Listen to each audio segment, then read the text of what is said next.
let's say you found a skeleton. How would you tell if it's a dinosaur? You personally, how would you decide? Well, interesting question. I don't know. I'd have to do some research on that.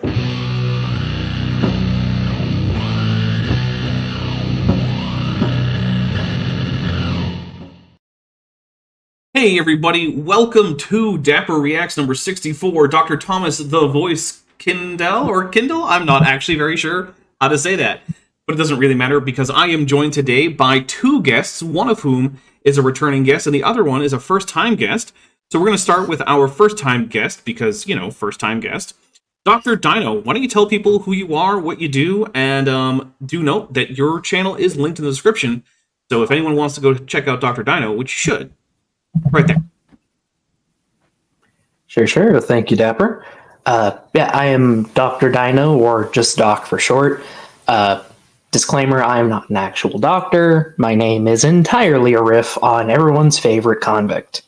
There you go. I like to talk about geology, paleontology, evolution, stuff that creationists love to misrepresent, or young Earth creationists love to misrepresent, yes. Often, in my experience, to make money, which I'm not really a fan of, because they lie about my field a lot. Oh, yeah, no, I'm with you. I'm outside of YouTube, I'm a volunteer fossil preparator and a burgeoning paleontologist. I also have a field expedition coming up this summer, which I'm very excited for. All right. And Dr. Joel Duff, why don't you tell people who you are for those few of them who don't know? Hey, yeah, I'm Joel Duff. Yeah, I don't have a fancy name like, Dapper or Doc or anything like that. And I'm just me. And some of you know that I have a YouTube channel in which I also talk about young Earth creationism and critique it. But I'm also interested in sort of talking about sort of science and faith, since I come from a more theistic perspective. So I'm providing an interesting flair today to this discussion. Awesome.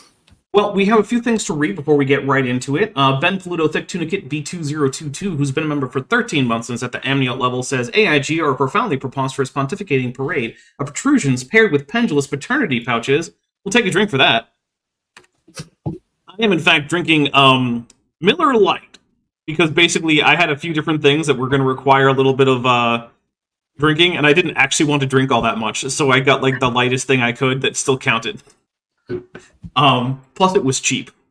So Ben Pluto Thick Tunicate B2022 also gifted 10 memberships. They went to James Duncan, Jillian married to DNA Wren, David Taylor, Tramp, Abandon All Hope Ye Who Enter Here Stamp, Ian Debunked, let's see, Tesla Ranger, Luma, Arter Ams, and I think I just lost the rest of them. Let's see, Arthur Burdett and Dr. Wrong. So we will be taking 10 drinks in just a second, but I want to read out first a super chat from Asta Columbus Spoke Pre-Genoan Ryu for $4.99, who says, Happy Star Wars Day. Remember, AIG are a cup full of midichlorians. We'll take 11 drinks. Why not?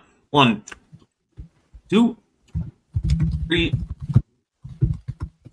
4, 5. Give me right here. Hold on. 6, 7, 8, 9, 10, and 11. Good job, everybody. Okay, so you guys know the drinking rules from Tuesday. If you don't, you'll catch on. It's not hard to do. So we are going to just start watching this guy, Dr. Kindell, or Kindle. I am not actually super familiar with this guy's work. He's come across my screen a few times because, I just look for creationist stuff on YouTube, right? Literally part of my job is just searching in creationist keywords on YouTube and seeing what pops up. So this guy's popped up a few times, but I never really thought it was the next thing I should tackle. But then earlier this week, I was like, okay, well, I need something new for Saturdays because I don't have anything. And there he was. You will figure out why I call him the voice shortly after we hit play on this. So, Doc, other Doc, y'all ready? Let's do it.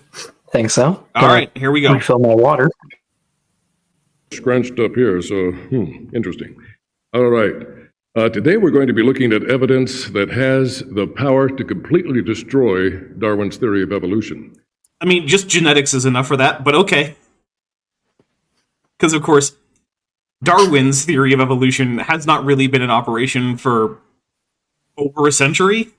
Because, we've learned a few things since then, but, I don't know.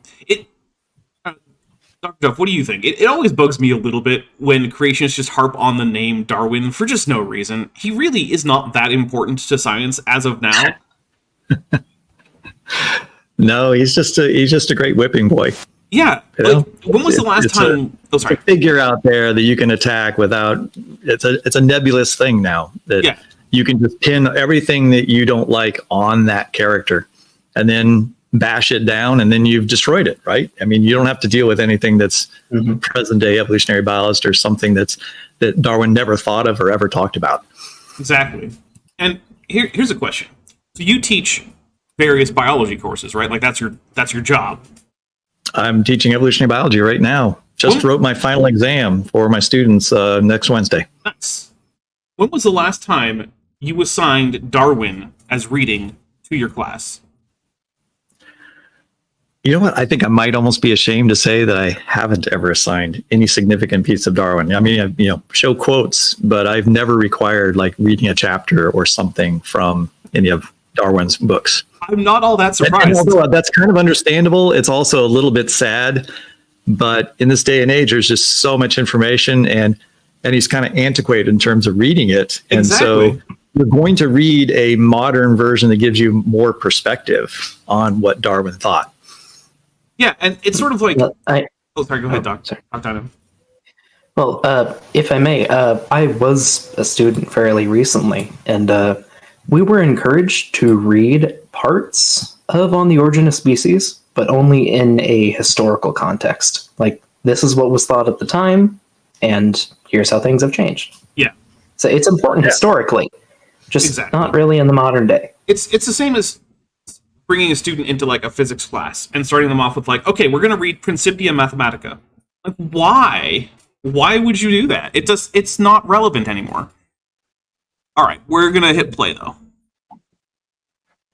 Amazing that God has left this in his wisdom until the last days. At the very dawning of the 21st century, we finally have found and documented evidence that I think proves beyond any reasonable doubt that the fossil record is no more than about 4,500 to 5,000 years old. Okay, thoughts? We left it to the last days. I mean, so that's kind of a giveaway as to his eschatology, right? His end time view that we're getting close to the end, the world's decaying, it's falling apart, and surely we must be in the last days. And thank goodness we've finally arrived to the point where it's been revealed to us that evolution is total bunk, right? We didn't have that evidence before, but he's gifted us in this final time to be able to finally overcome Darwin. It's like the final victory point, right? We won this slam dunk. Now we can go up, rise up, be raptured away. So, Doc, as a paleontologist in training, how plausible do you think it is that we have suddenly stumbled upon evidence here in the last days, obviously, of the relatively recent age of the fossil record? Well, I would be incredibly surprised. I would be eager to see this evidence, but I would, unfortunately, have to examine it in a scientific framework, and I'm not sure it would stand up to scrutiny. But what if you just accepted it because then it let you believe in your preferred interpretation of the Bible? I mean, that's an option too, right? Well, it would be an option, but there are other interpretations of the Bible I actually prefer if I wanted to follow it more closely. For example, I very much admire the thoughts of Robert Bacher or Mary Schweitzer, PhD holding, I think they're both PhD holding, paleontologists who are also both Christians. And at least one is a former young Earth creationist. Asta Columbus spoke pre-Genoan Ryu for $4.99 says, man, AIG not beating the bag of dicks allegations with how much they're sucking Darwin's ... Well, to be fair, this guy is not working for AIG as far as I know. So, we will take a drink for it, though. Yeah, you dug deep on YouTube to find this. This is not. Well, that's the thing. I scoured the internet myself, and I didn't know this guy. So I kudos to you for digging this up. Yeah. Well, I mean, part of the reason that he's on is just because I like his voice. If I'm being honest, it's not nothing, right? Like, he's got a nice voice. I think that he missed his calling as like an audiobook narrator. That is what he should be doing with his life, is narrating audiobooks, not this nonsense. But I'm not in charge of his life, so. Yeah, he's got some Charlton Heston going on. Yeah, I actually described, I said to someone yesterday, he kind of sounds like the voice of God from the Ten Commandments, which, if you don't know, is voiced by Charlton Heston. He not only plays Moses, he also plays God in that movie. Dinosaurs, the creatures in the so-called Cambrian, supposed to be over 500 million years old, 500 million, all of that. And we have three areas. You know, the Bible says, out of the mouth of two or three witnesses, let everything be established. So today, we're going to be looking at the question, are dinosaur bones relatively young? And by relatively young, I mean 4.5 to 5,000 years since the time of the great global flood of Noah. And the answer is soft tissue proteins and carbon-14 indicates yes, very powerfully indicates yes. So, now, Joel, I know you've done a lot of work looking at creationists' talking points about soft tissues in particular, right? Yeah. How would you characterize their general ability to engage with the literature on that subject? They have a first to second grade level understanding of the literature, the primary literature. That's, I mean, rough, but I can't disagree, right? Yeah, that's also been my experience. And those who have a better understanding of it have a deceptive way of communicating to their audience such that it feels like they have a lack of understanding. Yeah. So, you know, whether they truly don't understand or whether they understand but don't want to, you know, they want to, paper over their ideas. They want to fake us out. Yeah. And like, they use the big words you'll see in papers, but completely misuse them. Oh, absolutely. And the impression I usually get from your creationists when they talk about dinosaur soft tissue is that you crack open a dinosaur bone and there's like blood and marrow oozing out, and like you could pop it in the oven and cook that marrow up and then spread it on your toast or something, and there you go. Now you got some dino marrow. But that's never what's going on, ever. Not even with Dr. Armitage's fake Triceratops horn. So yeah, which is there is an unfortunate aspect of Mary Schweitzer's sort of the videos that were made about her initially, and there's sort of this quote of her cracking open a bone and sort of remarking that there was this odor. Yeah, and that gives the impression of like, yeah, this is decaying material, versus high iron content and other stuff that's in there, well, including potentially bacteria. Alex Markle points out that I did and also just like what? Oh, sorry. Alex Markle points out that I did some internet paleontology to find the creationist voice of God.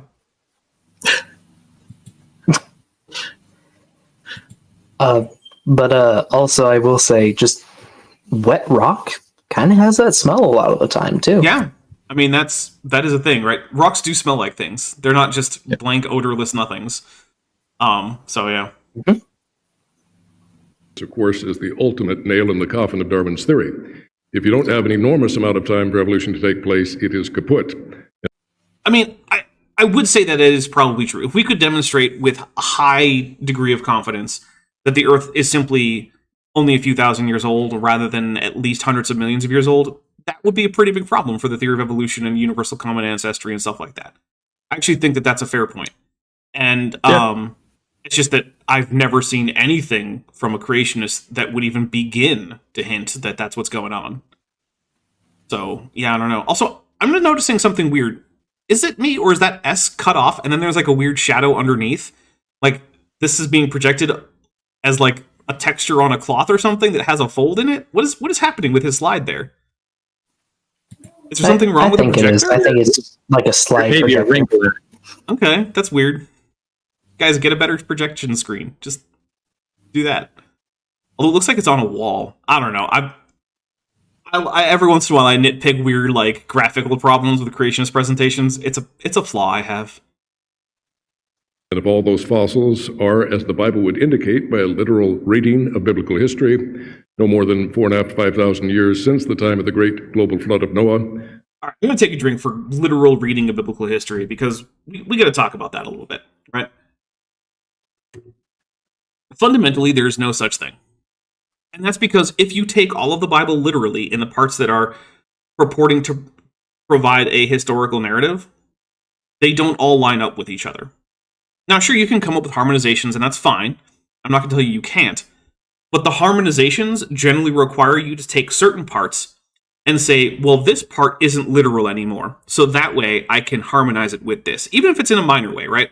Like, how many soldiers were at a battle? Well, if one reports this and the other one reports this, you can say, well, they're not quite literally reporting that exact number. You know, they're rounding. And hey, you know what? Sure, why not?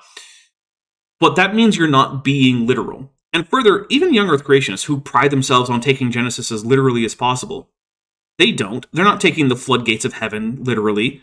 They're rarely even really taking the fountains of the great deep literally, because they don't understand what the great deep means, because if they did, well, they would realize that literally what the Bible is talking about is an ancient Near East cosmology, which none of them hold to, except the flat earthers. Ironically, the people who take the Bible most literally in Genesis are the flat earthers. So when you say, oh, I take this literally, you're basically always lying about that. You have to pick and choose which parts of the Bible you're going to take literally if you're going to take any of it literally. And that's just how it is. And the thing is that if someone else decides to prioritize different parts than you do, that doesn't mean they're taking the Bible less seriously than you. Because that's another thing that I get a lot from young Earth creationists is like, well, we're the ones who teach the Bible. Like, yeah, you don't have an exclusive claim to that, guys. I don't think that, Joel, would you say that you don't take the Bible seriously while being a non-young Earth creationist? Yeah, actually, I think I take the Bible more literally than young Earth creationists do. Well, there you go. No, I mean, I have a meaning of the word literal. I mean, literal means what the author intended to say and intended that audience to understand. And so you have to understand that audience perspective and what their understanding of the world was at the time in order to be able to put that into context.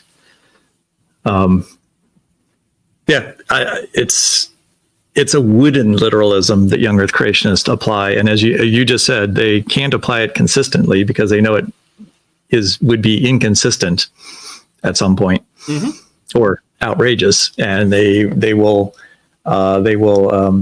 abandon the wooden literalism as soon as they can't explain something. And then, well, that's a phenomenological thing. Right. But they don't have consistent rules for how to do that. Yeah, they have pre-decided theological conclusions, and then they will just read those back into the Bible. Asta Columbus spoke pre-Genoan Ryu for $4.99 says, bro really thinks I'm serious when I swear on Darwin's beard. This is your brain on young Earth creationism. Yeah. There's a reason that when I use my Mecha Dapper avatar, that there's a big statue of Darwin in a Greek-style temple behind me. It's literally because of the fact that creationists are always talking about how Darwin is like the prophet of evolutionism, and that's a new religion or something. And it's like, no. Also, I do have to push back on one thing. So Genesis, the 2 Catty Kitty, says the Bible gives instructions on how to perform abortions. That is, I would say, inaccurate. What it actually has is a potion for revealing infidelity, which may incidentally lead to an abortion. The abortion is not really a goal, nor is it an expected necessary outcome of this, because the idea of the allegedly unfaithful wife being pregnant isn't even brought up in that passage, right? So the idea is you think your wife has been cheating on you. Now, that could be because she's pregnant and you don't think it's yours, but it could be for any other reason, right? And so this potion is mixed up by the priest and she drinks it. And if she is unfaithful, then it says her thigh will wither, but that's often interpreted as a euphemism for something about her uterus, which if she were pregnant would result in an abortion at that point. But the goal is not an abortion. The goal is to detect whether or not someone is unfaithful, and if she is, to punish her for that reason. And yeah, any abortion is incidental to that. So yeah, I would not say that is a recipe for performing an abortion. Also, I mean, if you were to actually perform this ritual, I don't think it would result in anything other than maybe making the woman who drinks this weird mix of ash sick. So, you know. Savage Pre-Yiddish Cobra for $5 says, you can't even get ex nihilo creation out of Genesis 1 without reading it into the text. I would tend to agree. I don't think that you can get that out of there without that being a prior conclusion, but I'm also not here to tell you whether or not that's a valid prior conclusion to draw. Because, hey, believe in creation ex nihilo. I don't really care. Then that powerfully confirms the Bible as giving us the truth of history and our origin, and powerfully refutes and utterly drives a stake through the heart of Darwinian evolution. Evolution is a vampire now, guys. I'm just going to take a drink. Final nail in the coffin and the stake. Yeah. Oh. Well, just if we found young dinosaur bones, well, depending on the context, that could be like an interesting area of research, but it wouldn't necessarily be a problem. Well, also, sorry, I am dog sitting. There's a dog in the back. Worries. I think the idea isn't just so much that there are young dinosaur bones, as it is that they're all young, right? That the ones we've already found that we've assigned a great age to do not actually have that age. In fact, they are only a few thousand years old. I think that's the point he's going to make. Because, yeah, you're right. If we found a, like, Miocene, I don't know, ornithopod skull, I mean, that would be an interesting area of research, but it wouldn't do anything to, like, you know, collapse evolution. As to Columbus... Or, like, let's take it to the modern extreme and just say we find Michele Mbembe and it's actually real. Yeah. That'd be really cool. It would be very cool. Asta Columbus spoke Pre-Genoan Ryu for $1.99 says, and that's why I call it creation ex thalassa. I mean, actually, that might actually be a better description of what you get out of Genesis if you take it literally, because God is depicted after the prologue of Genesis 1, which tells you like when this is set. The first thing that God is doing is hovering over the waters of the great deep. And then everything is created by manipulation of the waters of the great deep in some way or another, whether it be by separating them, drawing them into one place to create land, stuff like that. So, yeah, I mean, that makes sense to me. Crusher the Crosscore, who's been a member for 2 months and is at the annual level, says, hello for my finals review. They have an emotional support cat here, by the way. Please pay the 50 warp stone for the pyramid transit, I beg of you, with the Mothra. We'll take a drink for the Mothra. We didn't agree that I was going to pay in warp stone. I don't know about this. This sounds like you might just be funneling money to the Skaven, and I don't know how I feel about that, Crusher. Also, I do like that your finals review has an emotional support cat. I feel like there's some people who I knew in college who probably could have used an emotional support cat around that time. Yeah. Now then, how many of you have heard of soft tissue in dinosaur bones before? Probably not. I have. Dr. Duff, have you? Yep. Okay, Dok Deino, have you heard of soft tissue in dinosaur bones? I've heard it too many times. Okay. We also have to ask the audience, because when the creationist asks a question of his audience, I ask one of mine. So, all right, here we go. Have you heard of soft tissue in dinosaur bones? And here we go. There's a poll. So now you guys can vote as to whether or not you've heard of soft tissues in dinosaur bones. Many of you. It's been around now for over 20 years. It got pretty good acclaim in the media initially in 2005 when a shy paleontologist... Well, if it's been about 20 years and it's now, and this, he's referencing 2005, then this was probably this year that this was recorded. Maybe last year. So, pretty recent. Well, he's got a PowerPoint from 2005. My guess is that's blue when... background. My guess is that's when he was learning how to use PowerPoint, and so, like, we're just getting... Like, he hasn't updated his PowerPoint techniques since then. Well, it's not even a 16:9 aspect ratio. I mean, that's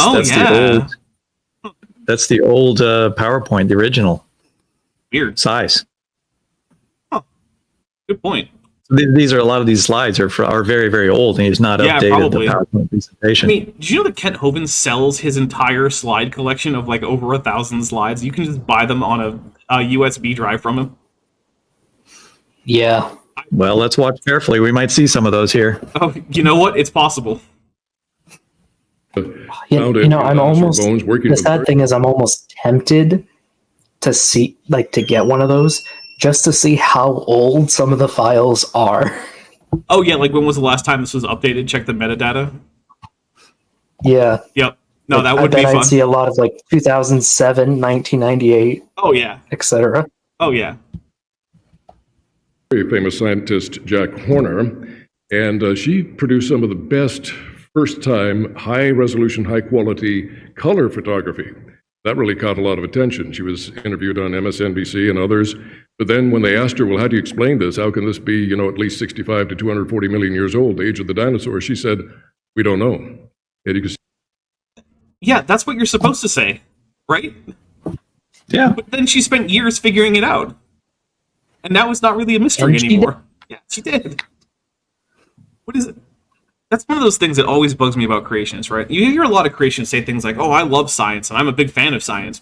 But then when you actually listen to what they say, they complain about science being science, right? They complain about the idea that, like, sometimes new data comes in and it revises previous ideas, or that there are unknowns that are currently under investigation, and that we just don't have an answer to that question yet. And it's like, you can't tell me that you love science while complaining about all the things that make science what it is, right? It's like if someone says, oh, I love the Bible, and I'm like, okay, well, how do you feel about, and then every single thing I say about the Bible, right? Any verse I give them, all they have is complaints. Well, I don't think you love the Bible in that case, right? Like, if all you have is a bunch of complaints and whining and misunderstandings of what's even in the Bible, that's just a thing you said, right? Or Yeah, like, Dapper. I mean, to that end was. Oh, you go first. Dapper, look, these people have the answers book. In fact, they have the answers book version 1, 2, 3, and 4, right? Yeah, and it provides the answer. There's no, I got to, work through these topics. It's like, there it is. And I think they come from, the perspective of, I have all the answers, to something where things are in flux and maybe something could change. And this also, just a slight tangent, this is also why, like, Ken Ham and others don't like theological seminaries, right? Because maybe they're actually inspecting the text and they're actually weighing things and discussing, and they change their minds and they apply, like, knowledge from ancient Near East texts, and they're potentially changing the way we interpret the text. Okay. And that feels a lot like this same problem of scientists who just can't decide on the truth when you just have it sitting there before you. Yeah. And Doc, did you have anything you wanted to add to that? Well, just on the note of, like, things being important to science, I feel one of the most important things you can say as a working scientist is, I don't know, but let's find out. Exactly. Savage Pre-Yiddish Cobra for $2 says, and what exactly did the follow-up paper say? Oh, they came up with plausible preservation mechanisms for soft tissue preservation in ancient fossils. Yeah, I'm sure we'll get more into it though, because this is still his intro area. See the blood drain out of the face of those interviewers. They thought, oh, you're a scientist, you've got an explanation. But no. No, I didn't see that. I've seen those interviews. The interviewers were not afraid or shocked or anything. Here's the thing. Most people don't care about this stuff, really. The only emotion I could see from them was surprise and sometimes a little bit of, like, fascination. Like, oh, wow, that's really cool. That's it.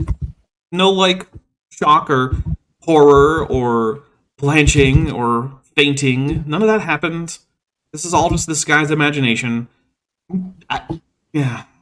I mean, I don't know. Have you guys seen those interviews? Because I sure have. With Dr. Mary Schweitzer? I think it's been a while, but yeah.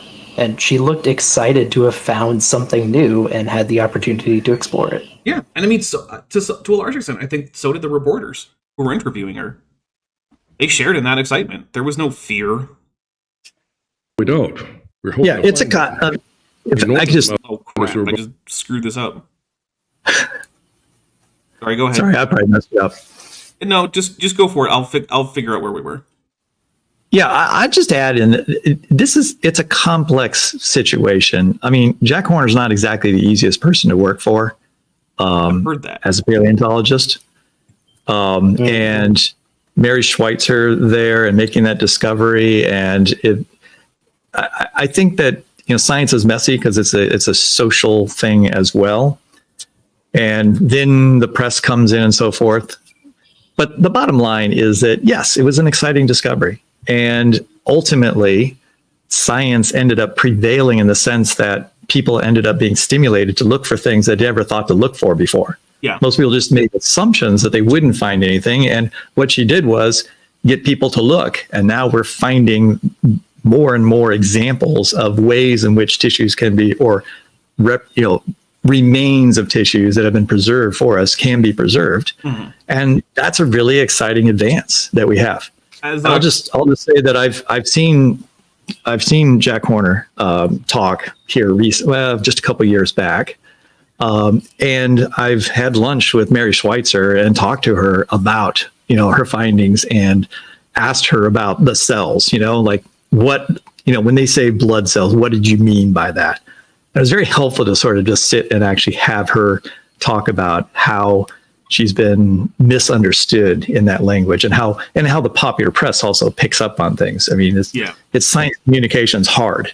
And she would even admit that early on, she'd made some mistakes in terms of science communication, allowing science communicators to sort of take the work and then promote it, and it gets a little distorted. And young Earth creationists have been able to capitalize on the misuse of some terminology because of that. Now we're kind of stuck with those interviews and those old, things that are on tape that they constantly bring up over and over and over again. By the way, Cognitive Trifurcation points out that there's probably a good reason for a Dapper's a professional drink. So yeah, that's true. Dapper's a professional. Take a drink. I screwed up. I know. Years, it got pretty good. Sorry, I just noticed people in the chat are noticing there are birds in the background. Yep, sorry about that. Actually, in 2005, when a shy paleontologist found it in dinosaur bones, working with a very famous scientist, Jack Horner. And we're a little bit behind where we were, so we'll have to catch up a little bit. First time, high resolution, high quality color photography. That really caught a lot of attention. She was interviewed on MSNBC and others. But then when they asked her, well, how do you explain this? How can this be, at least 65 to 240 million years old, the age of the dinosaur? She said, we don't know. And you can see the blood drain out of the face of those interviewers. They thought, oh, you're a scientist, you've got an explanation. But no, we don't. What a weird characterization. See, they all understood the implications. It could be. The Bible is literally true about the history of life on this planet. I can guarantee you none of the people in those interviews had that thought. Not a one of them. Because the thing is, most people do not take in information about the world and then immediately think, now does this support or contradict a literal reading of Genesis? Not even most Christians think about things that way. Like, maybe I'm wrong. Okay, we've handily got a professing Christian handy. Joel, when you encounter new information, is the first thought that you have, now how does this relate to Genesis?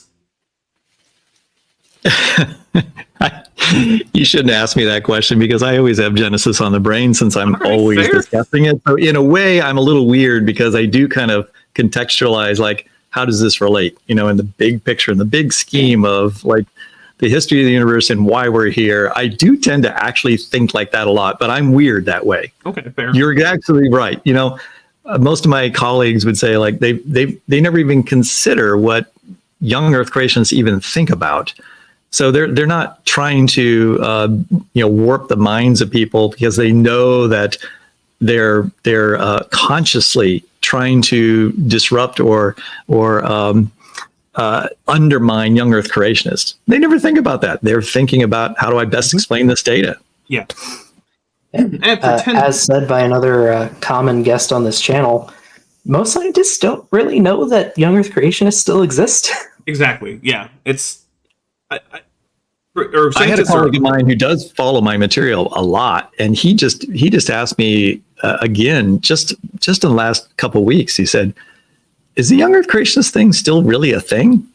He's like, is it still worth spending that much time on? Because even in his mind, he sees less of it than he used to in terms of his own classroom and students that he might run across. And that's the perception I have as well. But for him, he doesn't see it at all, right? And he'd be typical of most of my colleagues.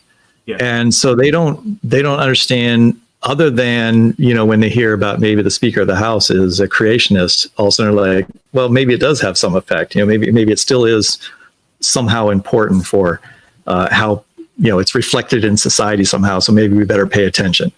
But other than that, as a scientist, they're really not at all conscious or thinking about how I'm going to interpret my data in order to make sure I might not give any fodder to young Earth creationists, or maybe I'm intentionally working this data to be contrary to whatever the Bible says. More and more so, they don't even know what the Bible says. And on that note, sorry, you go, Dapper. We got a couple super chats. Vandali 1998 for $10 says, if anyone is interested after the finale of Dino Thunder, which, yes, after this, their plan is to go to my Discord server and watch the last 4 episodes of Power Rangers Dino Thunder. A guest here will be on my channel to talk about ornithischian and bird hip dinos, which no birds come from, true. Because clades are weird sometimes. Yep. Well, humans name clades weird sometimes. That's the real thing there. And then Nathaniel Nucleotides Are Genes Gray for $5 says, I hate that Dr. Schweitzer is a, quote, shy paleontologist, end quote, and Jack gets named. It feels either deceptive or sexist. I'll be honest, I think there's some sexism going on there. It's not. I don't know where you got the idea that she's shy either. Yeah, that's a. She's pretty bold and out there. Yeah, she's shy and wilting is not the way I would describe Dr. Mary Schweitzer. Not that I've met her, but just from what I've seen of her and her public appearances, yeah, shy. No. She was certainly surprised and unsure what to do at the time, and she got some advice from Dr. Horner, but shy. No. Yeah, that was almost 20 years ago now. We're going to skip through the Martian rock. I don't know quite why. Sorry, I did want to say something. So, to any young Earth creationists who might be listening, if you want the scientific community to take you seriously, publish and let your publications be peer-reviewed. Because we will peer-review them. Every once in a while, they do try. And every once in a great while, you get a young Earth creationist who actually does get something into the peer-reviewed literature. The problem is that there's usually 2 options there. One is it doesn't actually do anything to support young Earth creationism, or 2, it's published in the wrong journal such that there aren't actually any peer reviewers that know what the topic is. So it gets by. That's like when Sanford and Basener published their refutation of the fundamental theorem of evolutionary biology in a mathematics journal. Okay, cool, you did some great math, and so the mathematicians are like, yeah, this math checks out, I guess. But were there any evolutionary biologists checking on that? No. Where you get Mark Armitage, who's like, look at all this cool soft tissue that I found in what's definitely a Triceratops horn and totally not a bison horn. And then he publishes it in a microscopy journal. And sure, I'm sure he did great microscope work. But did any paleontologists review this? And I can tell you the answer is no. No. Because the dude didn't even have a sitemap. That wouldn't have even been accepted for review at paleontology. Yeah. It's... Yeah. Yeah. So, and kind of on... Oh, sorry. Oh, and someone points out, Snelling, who operates using just real science when he's not grifting. Yeah, Snelling actually has some real publications in real geology journals. But the thing is, he doesn't even try to do young Earth creationist stuff when he publishes there. He just reports conventional ages and moves on. Yeah.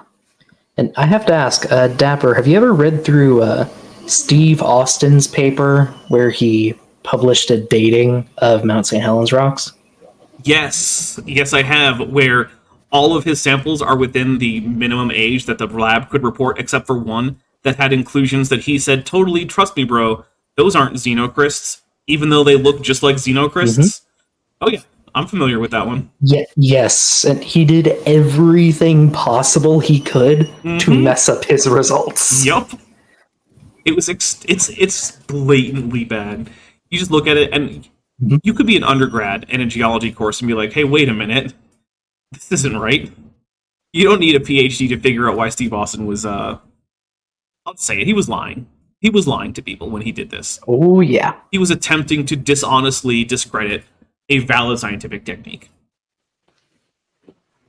Dr. Mary Schweitzer, she was working back in the late 90s, early 2000s with Jack Horner at Montana State University in Bozeman, and they had a big T-Rex femur, thigh bone, that they had found in the Hell Creek Formation of Montana.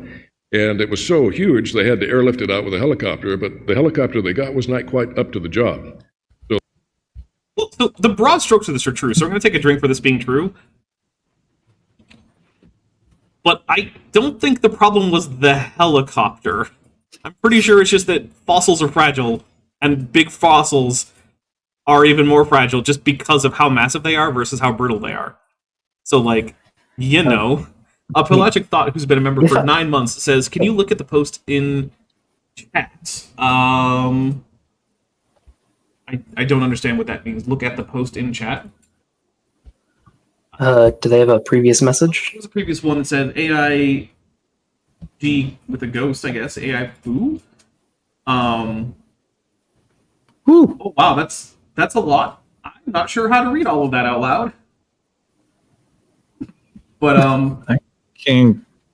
that is a lot. But you know what? You sent to Godzilla, so we'll take a drink for the Godzilla. What the heck? All right. And then I did want... We have a couple more super chats. Savage Pre-Yiddish Cobra for $5 says, give Armitage some credit. He discovered the new species Triceratops latifrons. Yes. My Unfinished Journey for $5 says, Dr. Schweitzer, this is older than I thought and really cool. Mansplainer. And that's how we know young Earth creationist Jesus is real. Okay, sorry, Doc. Go ahead. Magic bot. I'm not sure that even Google Translate's going to figure that one out. Yeah. And I did want to just comment on the bit with the helicopter and the femur. As someone who's currently working with a roughly T-Rex-sized femur in my lab, yeah, those things can weigh upwards of 400 to 500 pounds, depending on how well they're permineralized and how much matrix you have with them. Mm-hmm. I can see you needing to break it in half for a helicopter to lift it. It's actually not that depending unusual. On the size of the helicopter. Having to break a fossil into two parts, or even more in the field, it's unfortunate. But sometimes you have to do what you have to do, right? Yeah. Sometimes you're 50 miles out in the Badlands, and there's nothing else you can do. Yeah, and it's like, do we leave it in the ground, or do we break it into a few pieces and get it out of the ground? Well, obviously, the latter one is probably going to be your answer. Glue it back together. Right. They figured, we're going to have to break it in two, which you rarely do, but they were in a hurry. It's not that rare. It's actually... I mean, you try not to, right? You avoid it if you can, but it's pretty common that you have to break large fossils into pieces. Yeah, it usually depends on, again, how remote your site is and how you could cart it away otherwise. Because if you can keep it in one piece, you'll try to keep it in one piece, but you got to do what you got to do sometimes. I'm being informed that the message is AIG is a bag of dicks using the first letter of the name of every emoji. Which, we did take a drink for it, but that is clever, and yeah, I probably would not have figured that out in quite a while. They had some kind of a deadline or something. They broke it into, took it out one piece at a time, and there were some of those fragments, fragments from the breakage. So Jack Horner told Mary, who was a doctoral candidate at that time, working under him, he said, why don't you look at it under the microscope? We rarely look at dinosaur bones that have been broken because we don't usually break them. That's not true at all. Microscopes are used all the time in paleontology for all sorts of things, whether it be like bone histology or like checking out like microwear on tooth enamel or what. I'm just gonna take a drink for this guy. It's really common and really important. Yeah, this guy just has no clue about paleontology at all, and it's so obvious. Mm-hmm. Like, I don't think I've ever seen a paleontology lab that didn't have microscopes all over the place. And I haven't seen a huge number of them, but I've seen a few. And like, I don't know, Doc, does your lab have microscopes in it? I'm assuming so. Well, my lab doesn't, but there are microscopes in the building that I can use. Okay. She says, okay, I'll do that. Well, when she did, she was shocked to find that it looked almost like modern bone. She could see clear evidence of blood vessels with red blood cells still intact. No, that's a lie. I'm taking another drink for that. That's not true at all. Yep. It took about 2 weeks of sitting in an acid bath for her to be able to detect any soft tissue at all.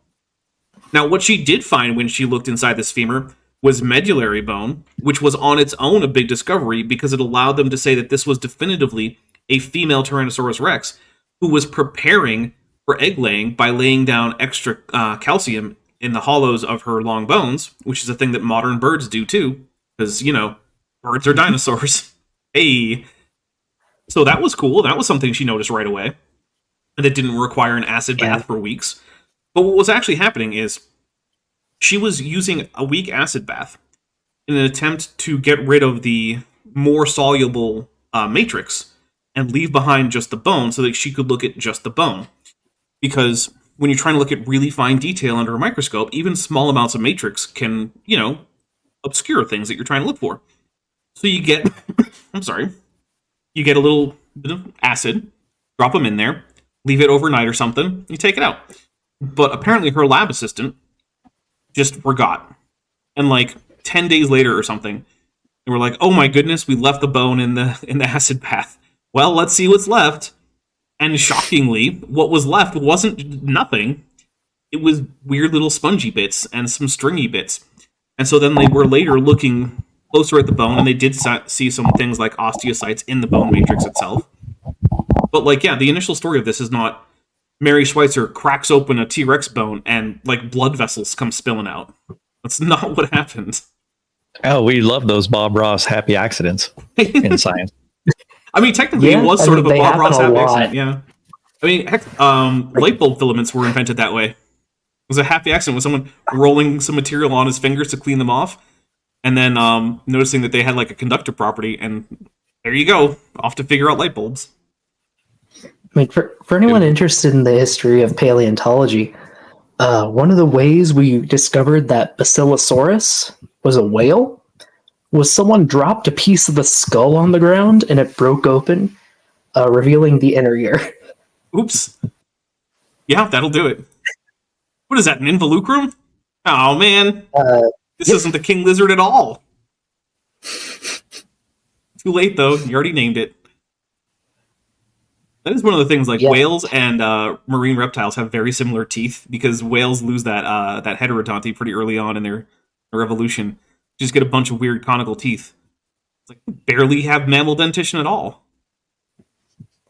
Except in Basilosaurids, because, like, Basilosaurus' teeth are just wicked. Yeah. Bones that were supposed to be about 70 million years old. So, here are some of the photographs we have. I mean, it's just phenomenal. You can see the vein structure. You can see the nucleated red blood cells. Okay, so, Dr. Doug, you probably know this more than I do.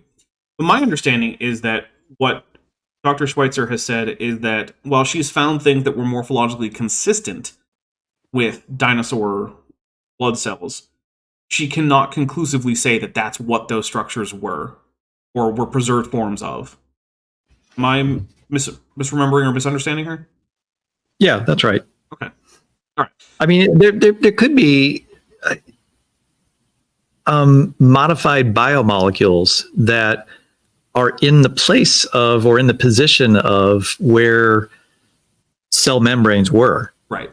So that you have something that is essentially represents what could have been where a red blood vessel was, or a red blood cell was. The nucleated part is something different. I mean, there's not going to be remnants of like the DNA there, or I mean, I guess there could be some remnants of some large biomolecules that, again, have been extremely modified and stabilized. Yeah. But it's not like the cell is there. Well, I think people think, oh, well, there's red blood cells. Well, there's no plasma membrane, which is the outer surface of any cell. So you can't call them cells.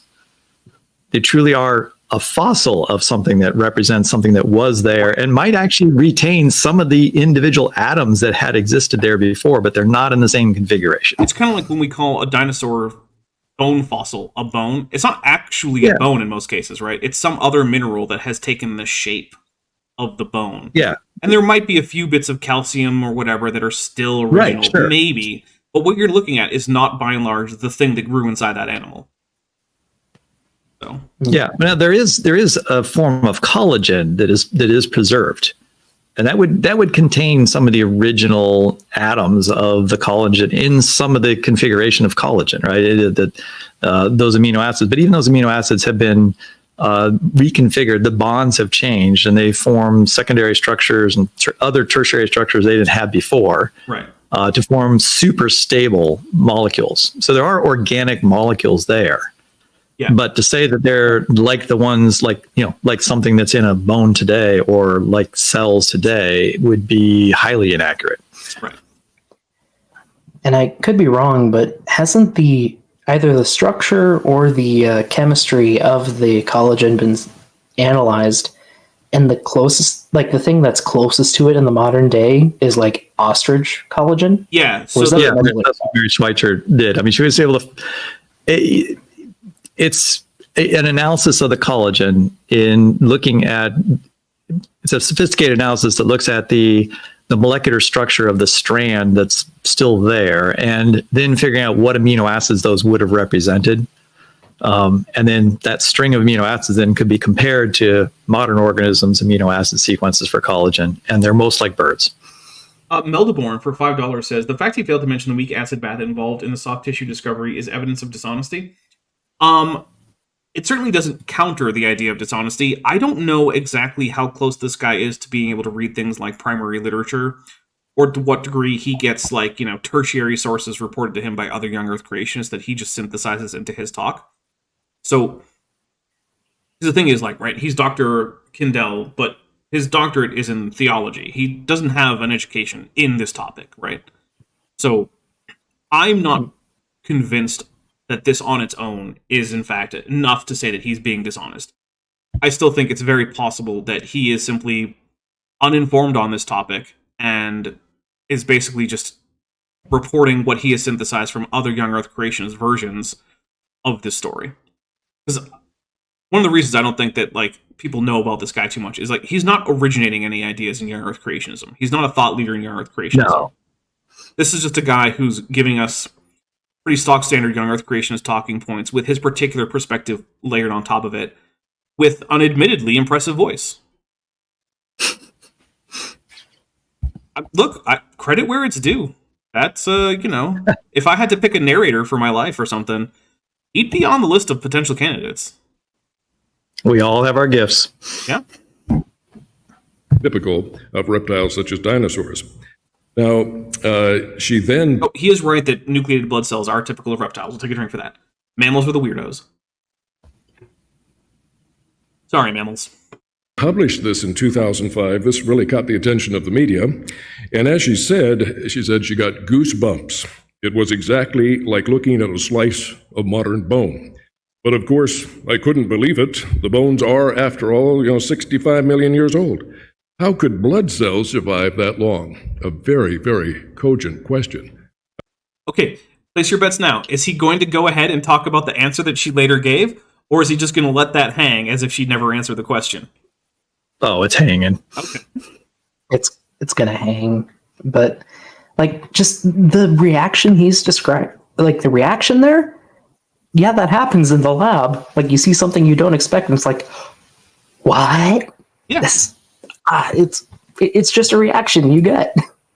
I mean, Your mind starts to race. look, if you aren't impressed and surprised and awed occasionally by the scientific research you're doing, why are you doing that research? Like, if you go to work as a scientist every day, you're like, oh, I guess I'm going to look at another dinosaur bone. Okay. Then why did you go into paleontology, my guy? Like, come on.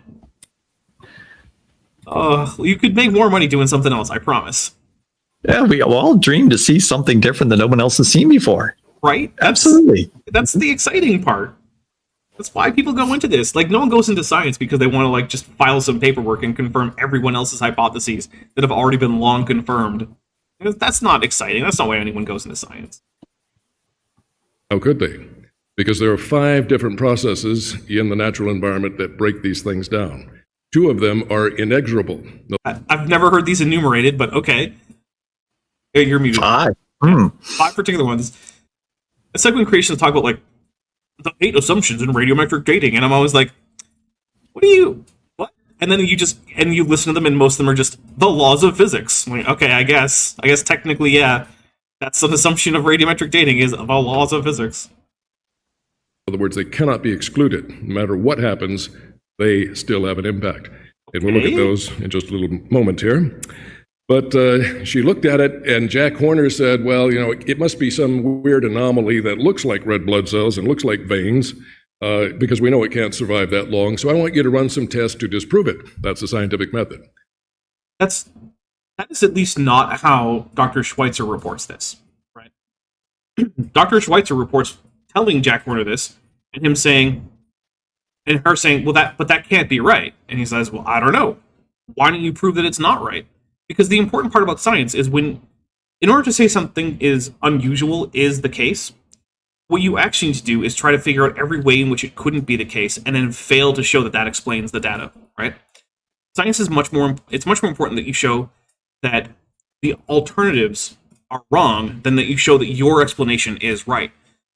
Once you've disregarded all the plausible alternatives, now suddenly your explanation seems plausible. And so that's what he instructed her to do. He basically just said, why don't you go be a scientist? This wasn't some kind of nefarious oh my goodness, we've discovered things we shouldn't have. Quick, fix the problem. No, this was him saying, yeah, maybe you did find that. If you can't figure out that that's not what's going on, then publish that that's what you found. So yeah, I don't like the way that he's twisting this, and I'm going to take a drink for it because it feels like things that didn't happen, basically, because of course he's just making this up. Yeah. I mean, Jack Horner, I can't remember some of his most famous findings or his speculations. He's had a number of different projects and ideas, and he's not quite a few. afraid during his career to sort of be the contrary voice. Oh yeah. In paleontology, and so it would make sense that he sees something new. It's like go for it. Yeah. Mm-hmm. I mean, he was one of the ones who was leading the charge on T-Rex wasn't a predator, and reclassifying a whole bunch of different genera as just ontological stages of other genera. Oh yeah, right, yeah. Some of which correct in there, Dapper. Yep. He was the person leading the charge that T-Rex was a scavenger. That's fair, yeah. Basically, everyone else in the field just didn't buy it and still don't. Right.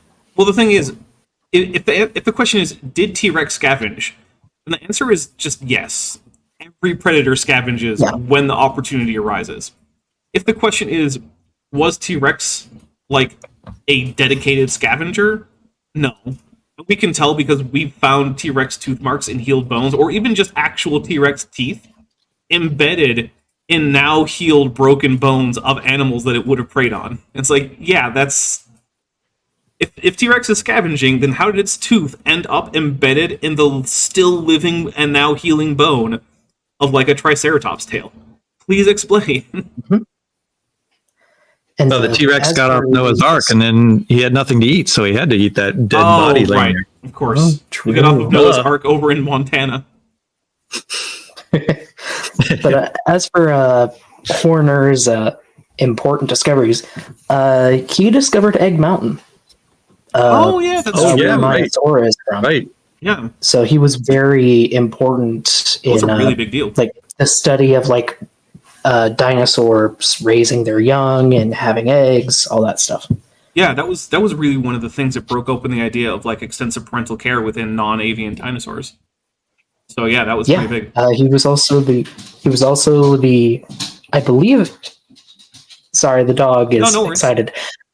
He was also the real life inspiration for Dr. Alan Grant in Jurassic Park. Yep. Although it was also a bit of Robert T. Bacher mixed in there. Especially with the hat. Which was referenced in the second movie. Yep. All right, so here's what we're going to do, guys. We're going to take a quick break. I'm going to get myself a fresh beer. We're going to come back. In the meantime, why don't you enjoy the musical stylings of one Beethoven, no relation, and we'll see you on the other side of the break.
And we are back. Welcome back, everybody. Thank you for coming back. Thank you, all of you who stuck with me, which actually I think we gained some viewers while I was out.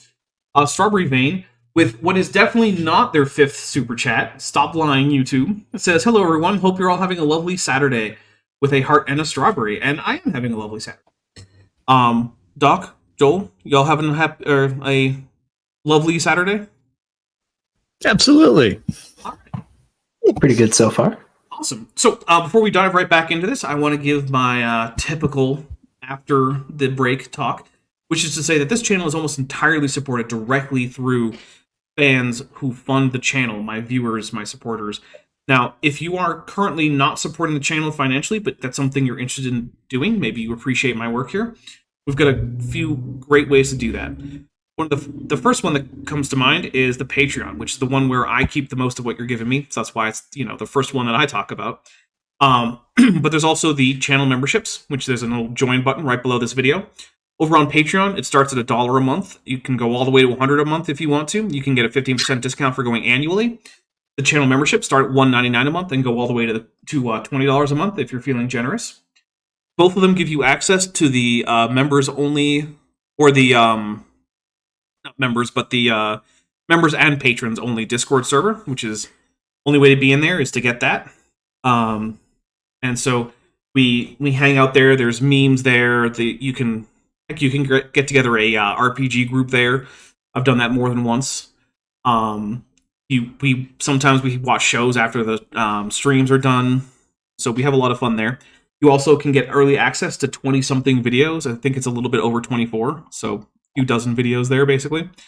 So yeah, also, if you're a channel member, you get the green name with a little symbol after your name, and you get to use the channel emojis. So that's fun. If you're at the $20 or above, I will say your name in the credits. If you're at the $5 or above, your name will be in the credits. So yeah, those are some great ways. If a monthly or an annual pledge isn't your deal, there are still a lot of other options. There's always super chats, super thanks, buying other people memberships. There's also a merch store right below this video. You will see a merch shelf.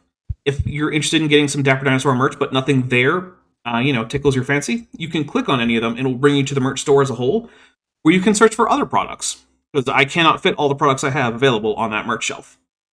And then finally, if, actually not finally, also Bent Hovend, who does my music and is my co-host on Kent with Bent, also has a Patreon, and he and I both also have Amazon wish lists linked in the description if you just want to get us a little something. So there's stuff like snacks, books, stuff for the channel. I think I have some Star Trek themed tiki mugs on there if you want to give me a tiki mug or a tiki cup. I don't know. But yeah, finally, if a financial thing is not your deal, you want to support anyway, the easiest thing you can do is like this video, share this video, and watch a few of my videos in a row. Before we get back into it, though, I want to say Regios just gifted 5 memberships, and they went to Hammer Literature, I think, Damian McLagan, Alex Hood, Blind Man, and Baron Von Quipley. So we will take 5 drinks before we get right back into it. So here's 1, 2. Then I have to open up a new beer.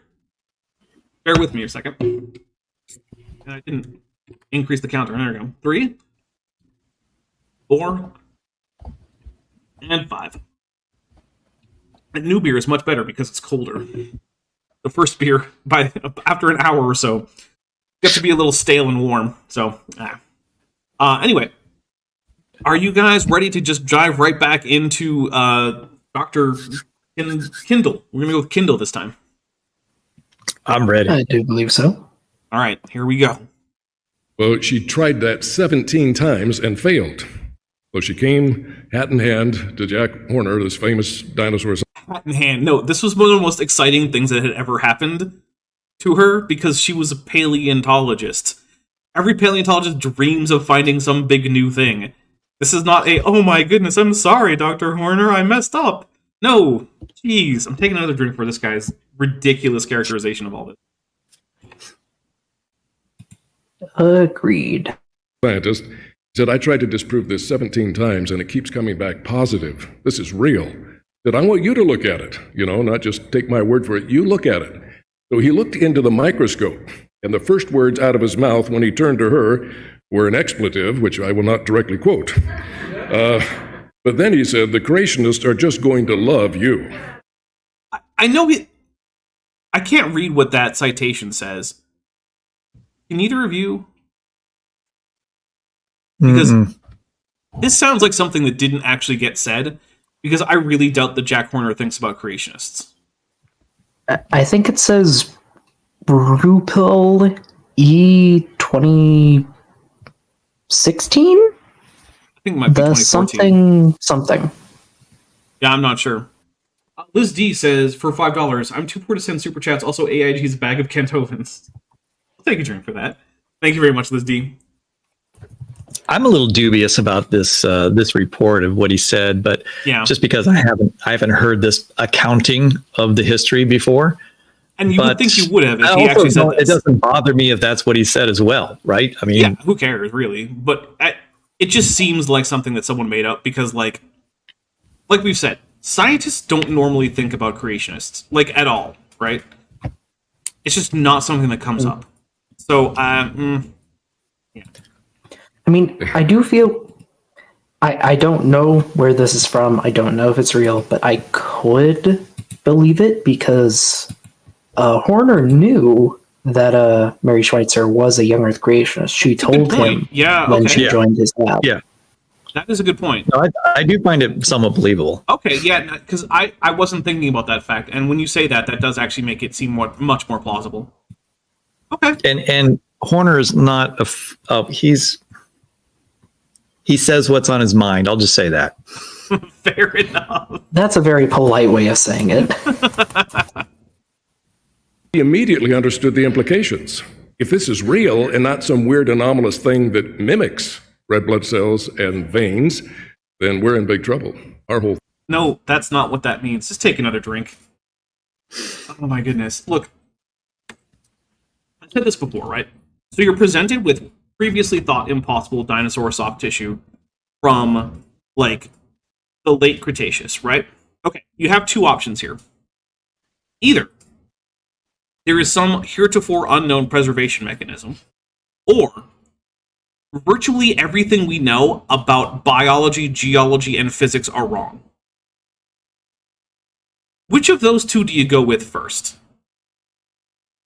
Obviously, it's the first one, right? You don't jump to the conclusion, well, I guess everything we know about, like, radiology, chemistry, geology, paleontology, astronomy, all of these things would have to be wrong in order for the young Earth creation interpretation of this to be true. You would basically be throwing out all of science because your your doctoral candidate student found some squishy stuff inside of a T-Rex bone. I'm sorry, but that's not the point. That's not what anyone's going to do. Immediately, at least, right? Is just be like, well, some squishy stuff was found inside this bone, so I guess all of science is wrong, and then you have to throw everything out. Because I want to be clear. In order for creationism to be true, young Earth creationism, right? It is virtually impossible to find a field of science that would not have to be fundamentally wrong about its conclusions. I used to say maybe optics, but then someone pointed out to me that the distant starlight problem means that there's probably something wrong with optics too. Because in order to get that light here, we have to have some kind of fundamental misunderstanding about how light works, which means that how we understand how optics works must also be wrong. So, like, you name a science, and young Earth creationism contradicts it in some way. So, yeah, of course the option is, let's find a preservation mechanism. Theory is on the line here. And he was not the only one to catch the implications. Discover Magazine wrote... Oh, I've missed a super chat. Oh, Discover Magazine. Oh, yes, the great peer-reviewed Discover Magazine. Asta Columbus spoke pre-Genoan Ryu. For $4.99 says, AIG is an interjection of expletives Dr. Kindell is too scared to quote. It barely counts, but I'll take a drink anyway, mostly because I'm thirsty. And then, I'm sure Discover Magazine wasn't trying to usually why people drink. Sorry, there was you guys talked over each other. Go ahead, Joel. Oh, I was just saying, I'm sure Discover Magazine wasn't trying to sell any copies in promoting this material. No, they are not a profit-driven enterprise at all. No. And Doc, what was that? And I just said people usually drink when they're thirsty. True. Prixie Dapper Dinosaur is a linguist, Purple, which I'm not a linguist, guys. Says, I spent this stream internet archiving Kent's CSE PowerPoint, so don't give him money to see them with a Mothra and then a get bent and a drink, and so we will take a drink. Thank you very much. He's not a Hey, linguist. I never but said he I does would play pay. one I on just wanted to YouTube. see them. Yeah, I do kind of play a linguist on YouTube. Joel, did I tell you that when I interviewed Dr. Josh Bowen about basically Sumerian and Akkadian languages, Yeah. he thought that not only was I the most intimidating interviewer he ever had, but he also was like, this guy is a linguist and he's all asking me all this stuff.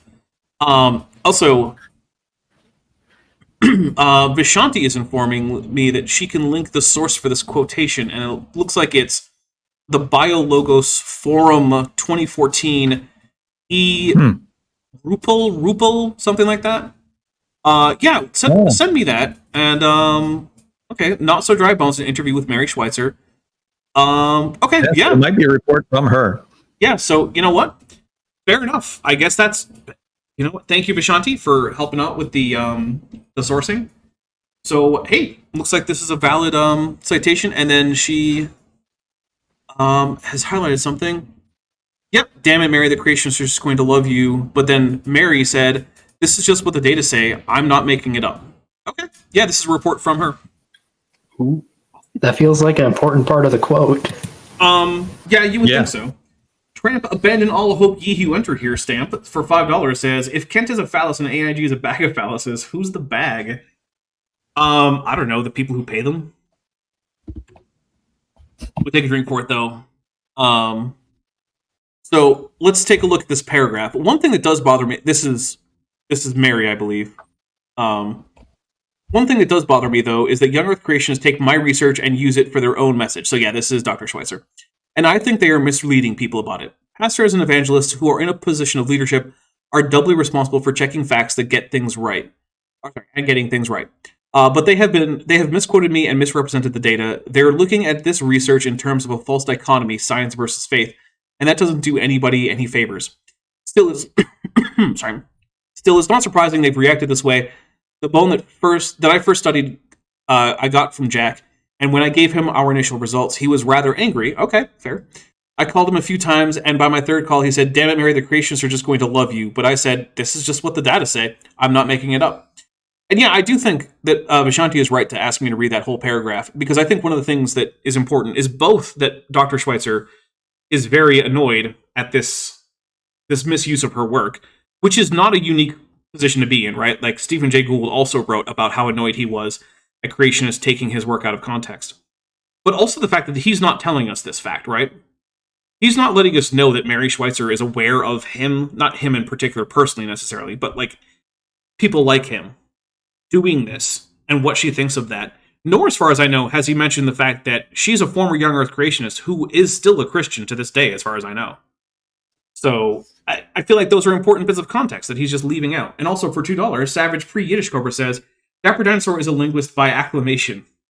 I mean, I guess if just enough people say you're a linguist, does it become true? Is that a thing? Is that how it works? I mean, you can be a... what's the word for a non-professional, but someone who does it on the side? It's a hobby. Yeah, you can be an amateur linguist. I mean, I don't even think I'm that, but maybe, I don't know. Language is weird. Yeah, fair. When this shy paleontologist, referring to Dr. Mary Schweitzer, found soft, fresh-looking tissue inside a T-Rex femur, she erased a line between past and present. Then all hell broke loose. Why? Because the biggest lie of the powers of hell and the gates of hell that has been believed by more billions of people on this planet, both outside and to some extent inside the church, is the lie of Darwinian evolution. I love that Satan is somewhere rubbing his hands together and thinking, okay, I'm going to convince them that differential reproductive success can cause changes in the allele frequencies and populations of sexually reproducing organisms across subsequent generations. They'll never figure it out. It's like, geez, Satan, man, you need to get a life if this is your big thing. Satan must be the most boring guy. Usually you'd think that Satan would be a rather colorful individual. This makes him just sound like the most boring person you've ever met. Seems like he would have glasses he's constantly got to push back up and then are like taped around the middle because he broke them. Asta Columbus spoke pre-Genoan Ryu for $4.99 says, if you've made a conlang, I think you qualify as an amateur linguist with a Godzilla. We'll take a drink for the Godzilla. And I mean, I would disagree, but I can see why that would be a definition that you would find reasonable. Sorry, go ahead. Oh, no, I'm good. Oh, okay. Yeah, it's the creationist version of Satan is such a nerd. Well, that everything just happened by itself, by natural forces. We don't need to believe in any supernatural God. Jesus was a liar. And, we're just products of chance and the whims of the laws of chemistry and physics. Okay, also, why does Jesus have to be a liar? Even if we assume that Jesus was wrong about everything, couldn't he just be mistaken? Isn't that an option? I mean, if we just go with, like, Jesus was just some guy from the first century, right? Nothing to do with God, or he wasn't anything other than just some guy in the first century. People in the first century were wrong about things, not because they were lying, but just because we didn't know as much. So you can just go with that, right? Like, well, Jesus didn't know anything about the ancient age of the earth. All right, that doesn't make him a liar. I don't like this moral judgment on being mistaken. Which, yeah, I'll take a drink.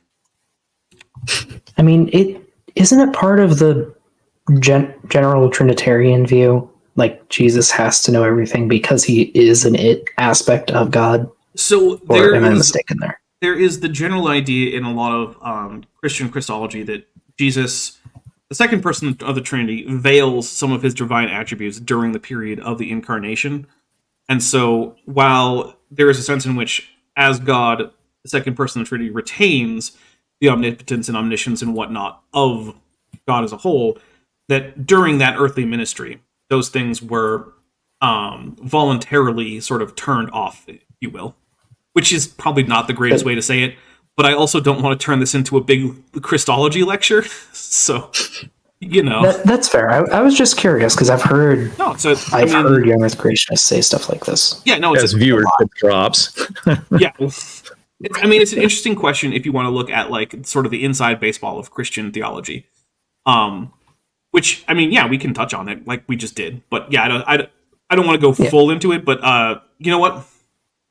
Joel, you may have more Christian theological chops than I do. Did that seem like a good 2-sentence summary of what's going on there? Yeah, that was good. Yeah. I have read a thing or two about Christianity in my day, Mm-hmm. You're an amateur Christian as well. Mathematically, chemically, physically, thermodynamically. Well, I'm certainly not paid to be a Christian. So what would that be, like a pastor or a priest or something? Do they count as professional Christians? Okay. Asta Columbus spoke pre-Genoan Ryu for $4.99 says, if I hear one more creationist call evolution just random chance, I'm going to have an aneurysm. Darwin's God's damn beer. Yeah, the just random chance thing is never a good characterization of evolution. Ever. Dynamically impossible. And I've had no problem at all debating university PhD professors and proving that point, winning the debates. But just drink. No, he hasn't. No one's heard of this guy. Even if he has debated, I doubt that you could get a reasonable consensus that he's the one who won every time. It's like when Matt Powell says, people ask me all the time, Matt, how do you win all these debates? And I'm like, who asks you that? Even most of the Christians I know think that you're a complete moron. Like, all right. Sounds like someone else I know that always says, and people always say, or people say this about me. Yeah. Everyone tells me, they say, yeah. But they've learned not to debate much anymore. Very, very difficult to get a debate anymore. Go ahead. I've actually had the opposite experience where it's actually pretty hard to get a young Earth creationist to come on and discuss these things. I ask a lot of them. I'm like, oh, hey, you disagree? You want to have a discussion about this? Why don't you come on? We'll talk about it, Almost never do I actually get a positive response to that. And here's the thing, right? Your average actual scientist or professor in the field is busy. They don't have... can you imagine someone coming up to you at your job saying the most ridiculous things about your job, things that you can't even understand why someone would think that's a reasonable thing to think, right? And then challenging you to a debate. Like, imagine you're like an IT guy, and someone comes up to you and says, okay, so your real problem with all your IT things is that you're getting the strings crossed between your cans and string apparatus that you have strung around the office. I would like to take 2 or 3 hours out of your time to discuss this in a public setting. Who's going to say yes to that? I mean, if I may, as someone who has been a tour guide at a scientific attraction, I had that happen a lot. That doesn't surprise me, actually.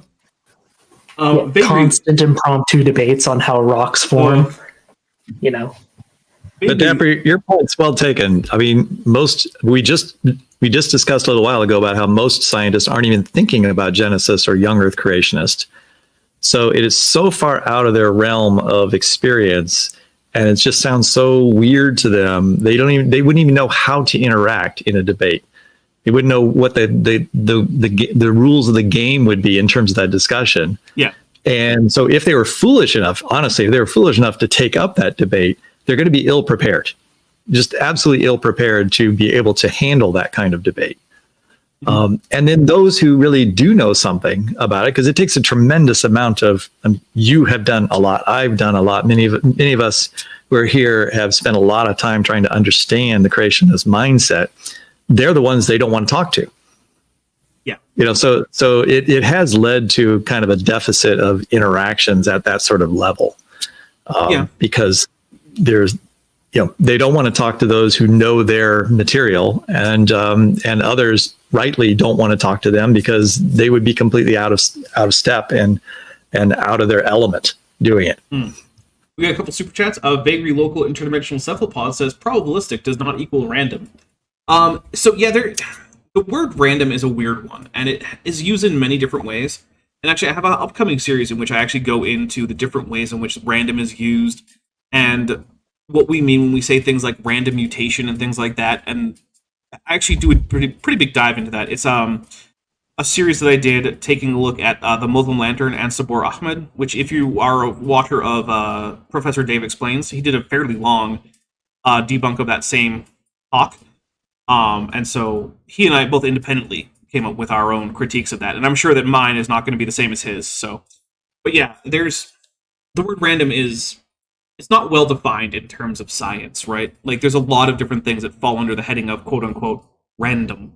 And then Heather Cursorial Angiosperms Coon for $2 says aneurysms don't equal strokes. Thank you very much. This is also true.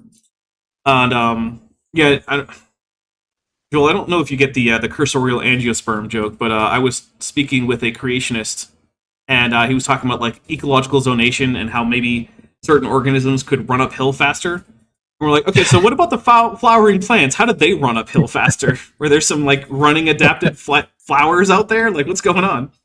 DMN is deplorable Ilkwing for $2 says, I have the best cans and strings with a bunch of turtles, and then a can, and a string, and a can, and Godzilla. So we'll take a drink for that Godzilla. Thank you very much.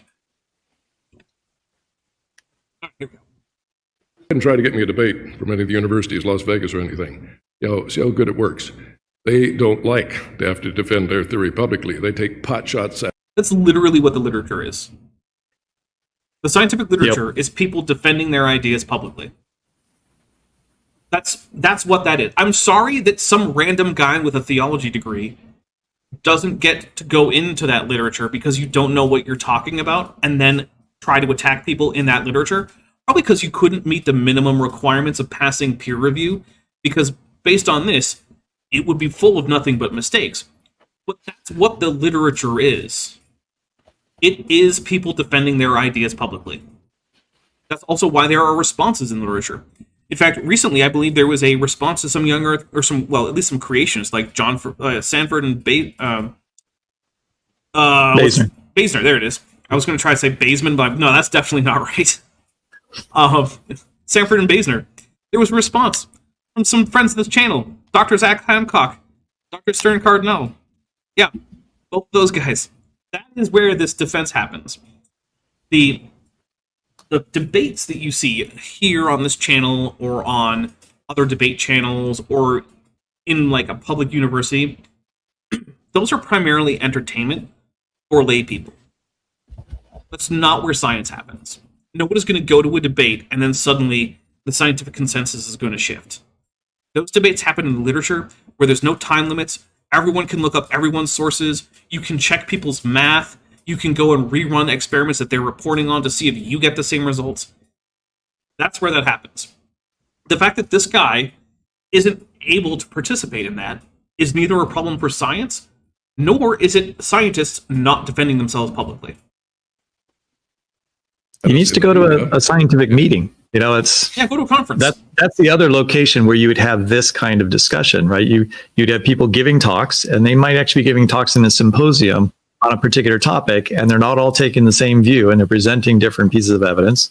And then there might be a panel discussion afterwards, and then maybe they go out to dinner and they have further discussion, and then they're going to write more papers after they leave, sort of taking into account what everyone has said, and there might be a review paper that comes from that. That's all that kind of interaction. That's all I mean, you might not say, well, that's not public, but you do have access to that. Yeah, and eventually it's going to make it into peer-reviewed literature. Sure, and if he wants to find out what's going on there, he can attend those. Yeah, they're public in the sense that, like, you don't have to have a special credential to attend.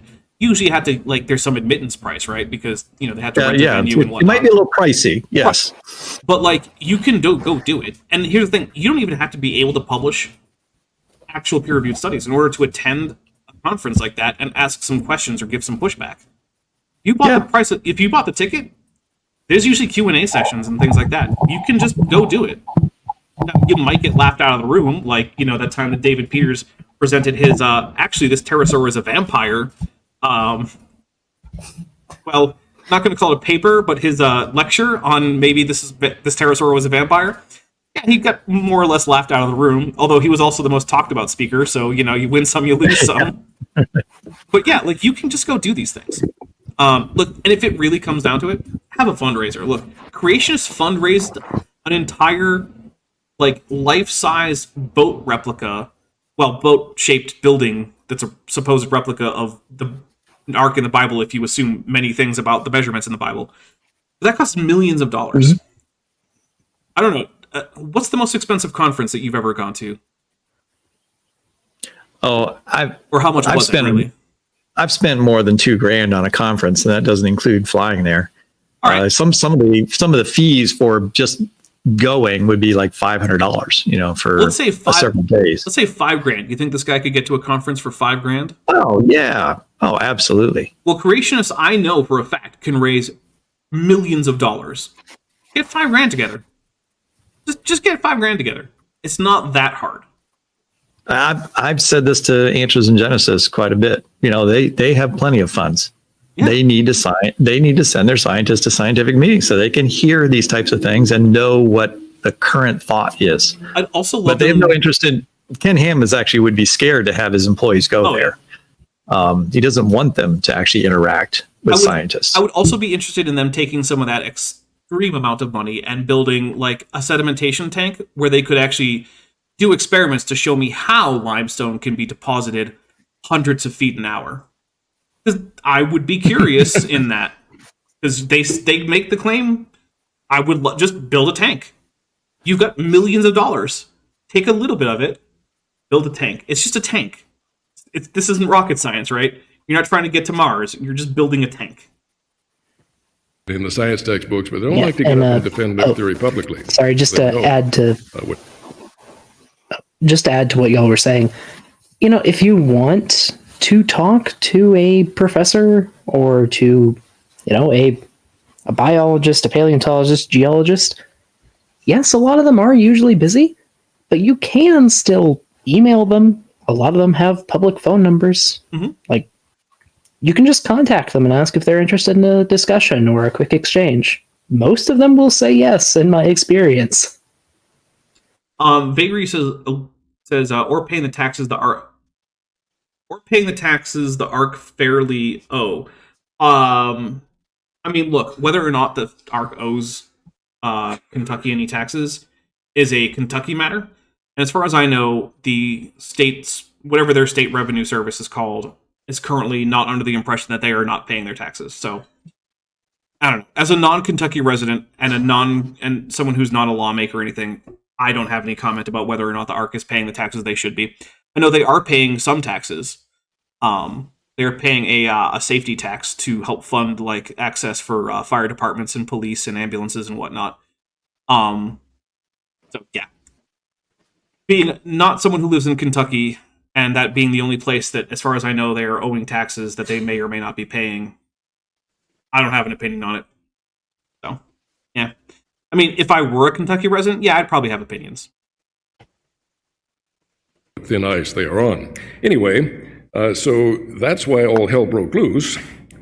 And then in Discover magazine, they quoted an evolutionist expert in this field, and he's An evolutionist. Oh my goodness. Yeah. That just means a scientist.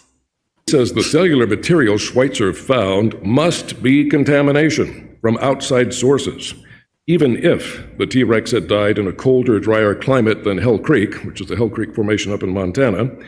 Environmental radiation would have degraded its body. Beta, is the name of the scientist, says, and I quote, "Bones absorb uranium and thorium like crazy. We've got an internal dose that will wipe out biomolecules." So first we're going to take a drink for something that's true, because it is true that fossils do like to absorb radioactive elements like uranium and thorium. In fact, there are some fossils out there that have to be stored in lead-lined containers lest the dose in the room that they're stored in become dangerous. Like, that's a thing. Take a drink for that. Yeah, I might have some experience with that. Mm-hmm. It's fun. Yep. Now, here's the other thing, right? Contamination is a very valid concern in cases like this, right? If you find biomolecules where you don't expect to, there's two big options. Either these are original to whatever you're studying, or they're not. And if they're not, that's what contamination is. So, of course, when this first was announced, one of the big questions was, how do you know it's not contamination? And later, that question was answered. Because remember, this is something that's 18 years ago or so at the time of this talk, because this talk seems to have been given this year. Did you check any of the 18 years worth of literature on this guy? It doesn't seem like it. Wow. Apparently, a lot of the sediment that was eroded and deposited, we believe during the flood, but they believe it, was over millions of years got eroded and deposited. That's irrelevant. We all recognize that a lot of it was eroded from igneous rocks that often contain uranium and thorium, radioactive. Or sedimentary rocks that also can contain those things too, but whatever, it doesn't matter. It's immaterial. Active isotopes. And those particles and are also just like surround uranium and thorium can be carried by groundwater. Like that's part of how we date speleothems. So like stalactites and stalagmites in caves. Yeah. They get uranium and thorium by groundwater. Yep. Found those bones in that sedimentary rock matrix. And there's an affinity chemically between uranium and thorium and the calcium, magnesium that you have in bones. And so it absorbs right into the bones. And it bombards them with alpha radiation, which is very destructive. Beta. I mean, okay, look, alpha radiation can be destructive, but it's also very short range, because alphas are both massive and highly charged, which means that their mean free path through basically any substance is going to be minuscule. The outer layer of dead skin cells that you have on your body is more than enough to protect you from, like, even a huge alpha flux. Alphas are really only a problem for, like, biomolecules if they're really nearby. So, this does not strike me as the most problematic thing for the survival of soft tissue. Especially since it's going into basically other minerals that are even more dense than most of the things that you could rely on for alpha shielding. Like, literally, a piece of paper is a fine alpha shield for virtually any alpha source you're going to come across. So, now he did talk about beta decay. Now, beta particles, which are just electrons and positrons, or anti-electrons, those have a much longer mean-free path through most substances. But even then, not that long, because, again, they're massive and charged, which makes them pretty easy to have interactions with other charged particles. So, But he's also starting from the assumption or the perception that what was found in these was almost like fresh material. Yeah, like it was degraded. Cells, right? And the cells have, long strands of biomolecules that are fragile, like proteins, and therefore any of this radioactivity would have destroyed it. Which it did, But basically. we're talking about what's actually there is highly modified, reconfigured atoms. And part of that reconfiguration is actually the added energy, potentially even from radioactive decay, which is then disrupting the bonds and causing them to form like double bonds and other bonds. And in some cases, break into pieces. It is enhancing the petrification of the molecules themselves, in a sense. Yeah. One of the things I remember is you ever encounter something that's been neutron embrittled? No. So I have, worked. I've done work in a reactor compartment before, right? Where I've sat on a nuclear reactor, physically put my butt on the top of a nuclear reactor to get something done above it. And the thing is, you get things that are damaged by all this radiation, right? But that doesn't make them disappear. It changes how they're composed and it changes their chemical makeup, right? Remember one time I was changing out a light bulb starter in a fluorescent light, and it crumpled into dust. But here's the thing. It was maintaining its original shape, but I know for a fact that most of the links that originally were forming this whole thing into big polymer molecules had been broken by neutrons. But it didn't just disappear. It was right there.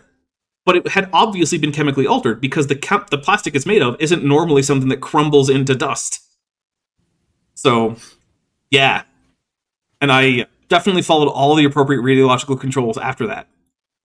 Radiation is not nearly as destructive, but this is beta alpha radiation with alpha particles. Get my alpha and beta mixed up here. Beta radiation is with carbon-14, but uranium and thorium actually throws out alpha particles, which have... Hey, he got that right. Carbon-14 is primarily beta decay, and the isotopes of uranium and thorium are primarily throwing off alphas. So, hey, good job, man. Take a drink for that. 2 protons and 2 neutrons, therefore have significant mass that can do tremendous damage. This guy let the cat out of the bag. If you don't remember anything else from this whole presentation today, you remember what he said.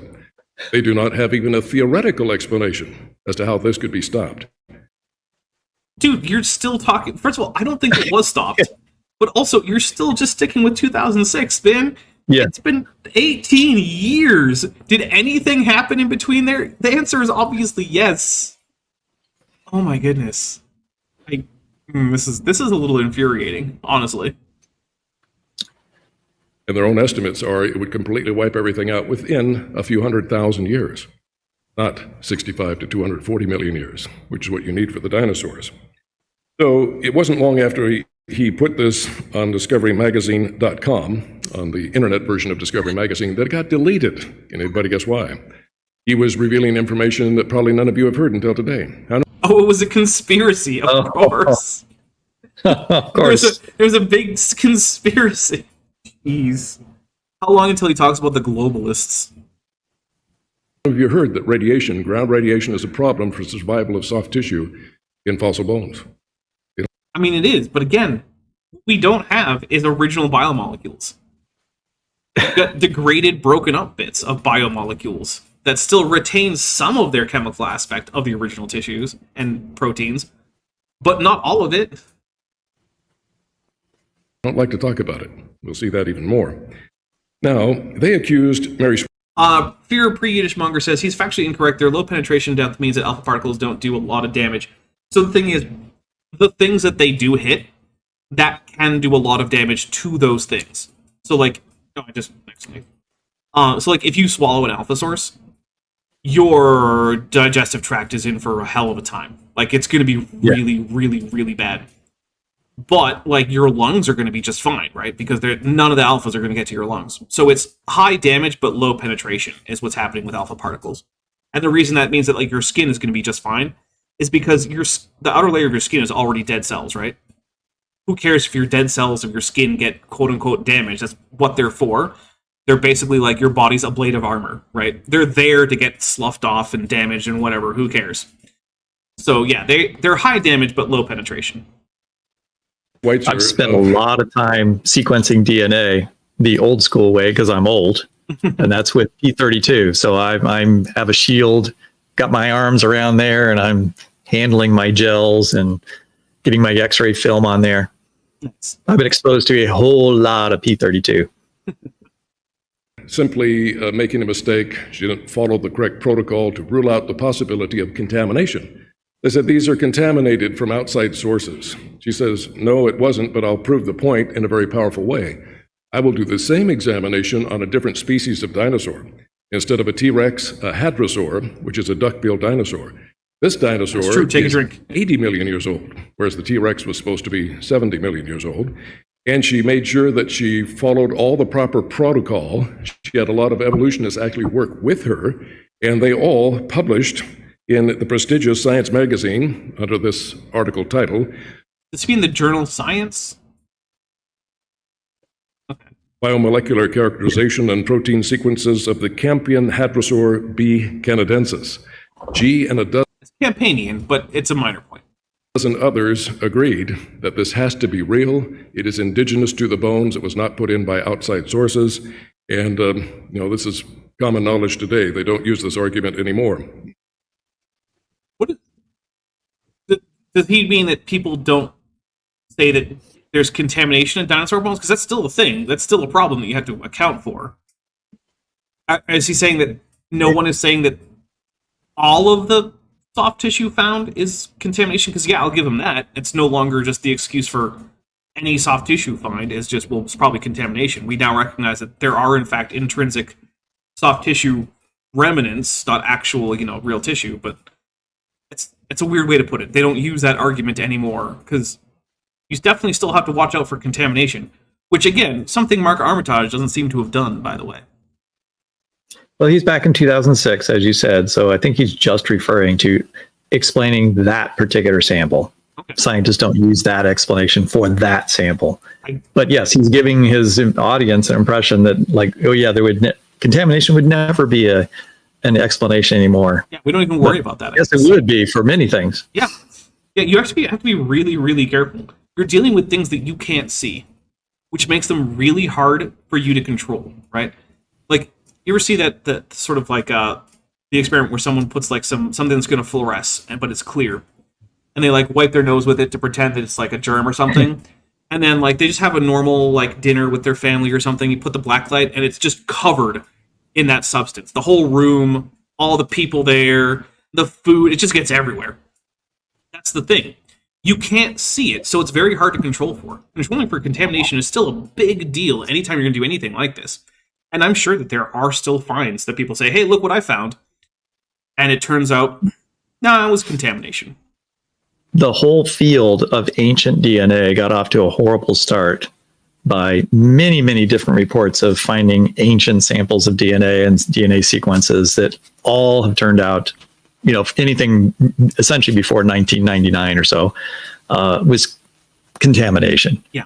So that whole field got a bad report but we discovered, we didn't realize how easy it was to contaminate things. Like, you collect a Neanderthal bone, even if you drill into it and pull out some of the bone from the inside and you sequence hundreds of millions of base pairs today, the vast majority of it's still modern DNA because of that contamination. And we have interesting techniques in order to pull out what is the ancient DNA versus modern. But we recognize now that there's nothing that isn't contaminated with modern DNA. Yeah. Everything has a thin film of all sorts of horrible biological stuff. It's just a question of how thick it is in certain places. So this is kind of backing them into a corner. If it's real, how could it survive for so long? So they say, well, it can't be real. It must be something else. It's bacterial films. That would still be contamination. What? Yep. That's not a difference. Yeah. I'm just taking a drink. It's not contamination. It's bacterial films. Okay, so you mean contamination? Got it. That would be more modern contamination, I guess, but it's contamination nonetheless. Yeah. Now, the problem with bacterial film is it's kind of a film and sludge that's left over from bacterial intrusion and a byproduct of bacterial metabolism, but it is not even of the same molecular composition as tissue, which is made out of proteins.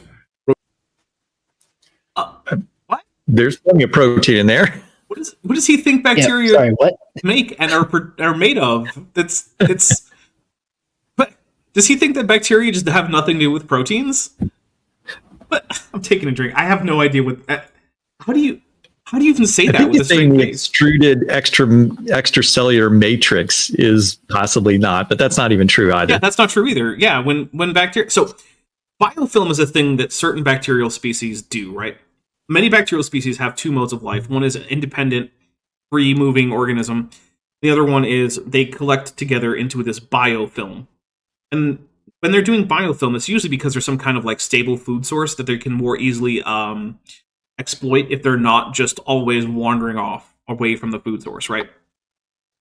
But in order to stay together, they extrude an extracellular proteinaceous mixture that helps keep them both fixed in place, as well as to tell other bacteria of the same species, hey, there's some cool stuff over here. Maybe come join us in our biofilm, and you can come and eat the same cool stuff that we're eating, right? It has these dual functions. It can signal other bacteria. It also helps these bacteria stay in place.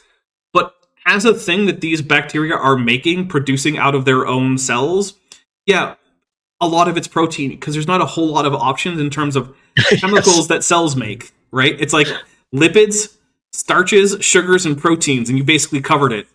And if you're exuding a bunch of starches and sugars, that kind of defeats the whole point of having a food source. Science nerd who's been a member for 1 month says Godzilla, Mothra, and King Ghidorah, and we will take a drink for that. This is wild.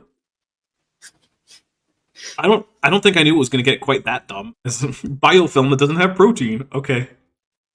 Proteins are All right, let's see where he goes next with this. I'm curious. Bonded together, whereas this is primarily polysaccharides, sugar molecules bonded together. I think he's confusing bacterial cell walls with the extracellular matrix of a biofilm. I think that's what's happening.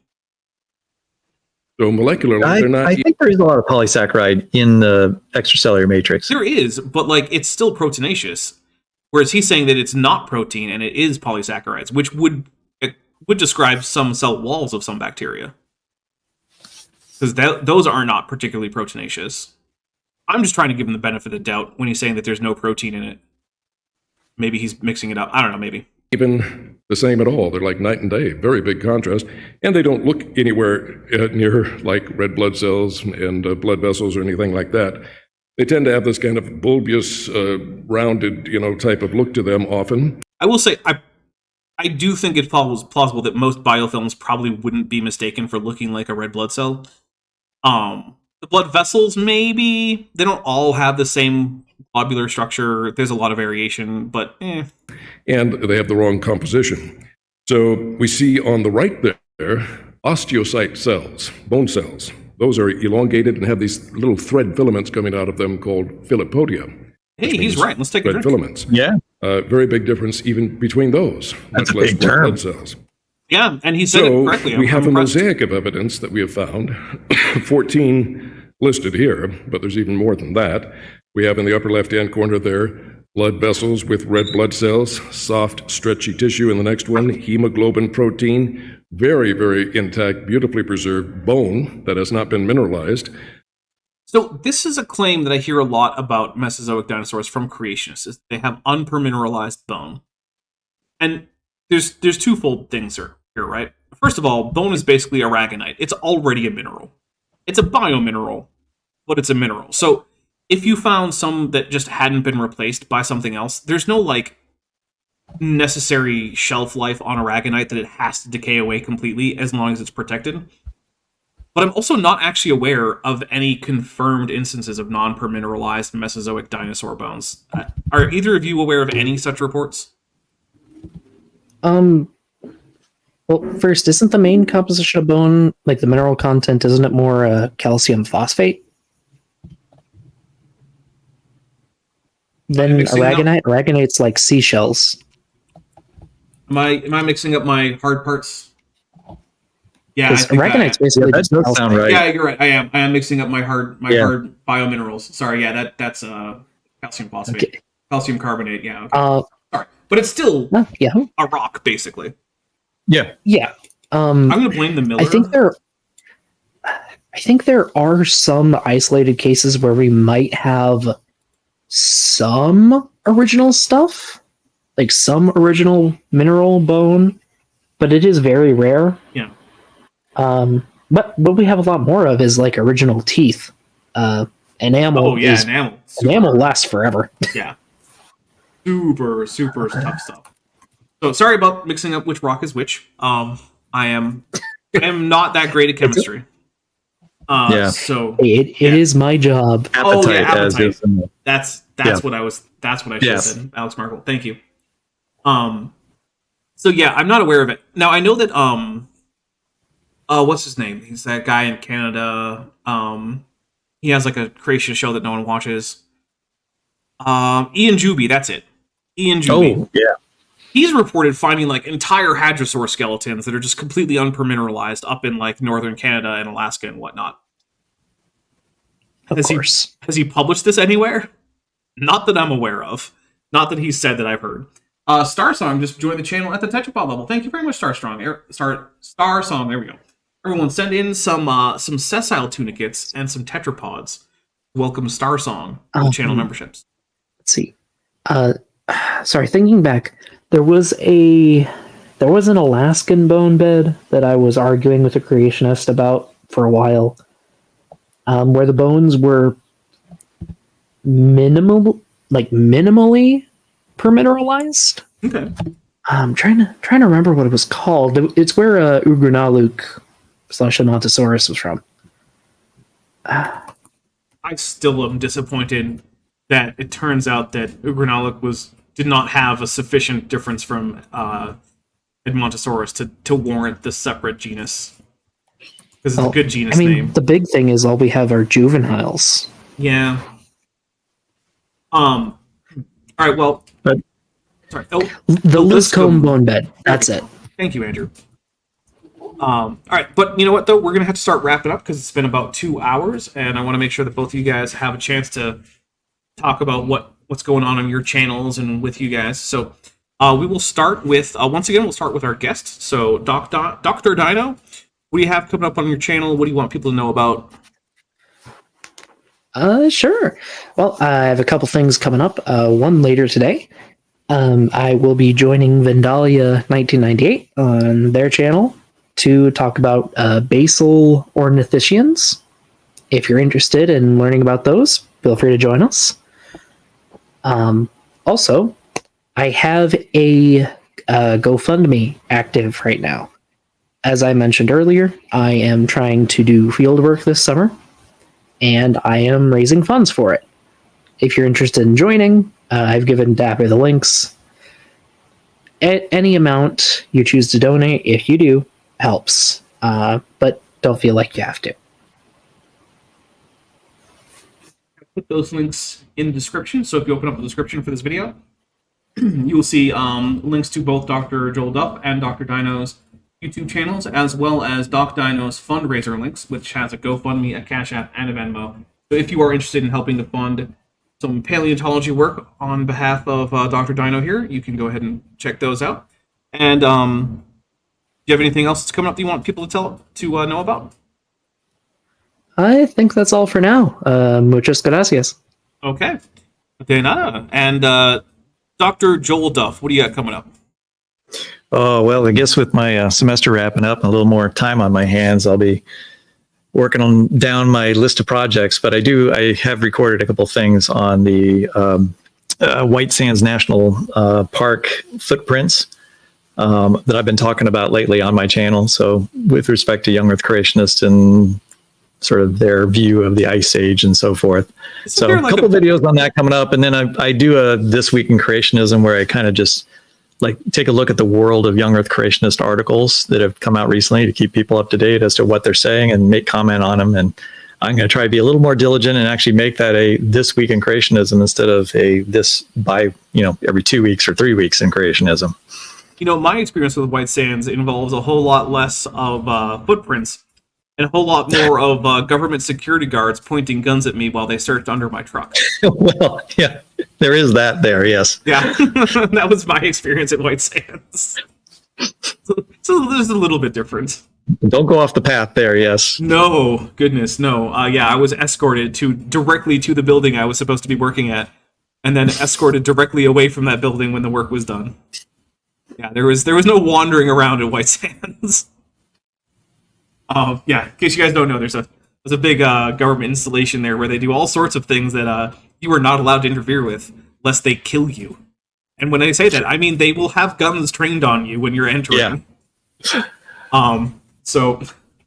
Well, this has been fun, though. I mean, It's frustrating because this speaker is just how many times do we have to talk about this? But apparently we do, because these misconceptions are running rampant still. Mm-hmm. All right, so let's take a look at what's coming up on this channel.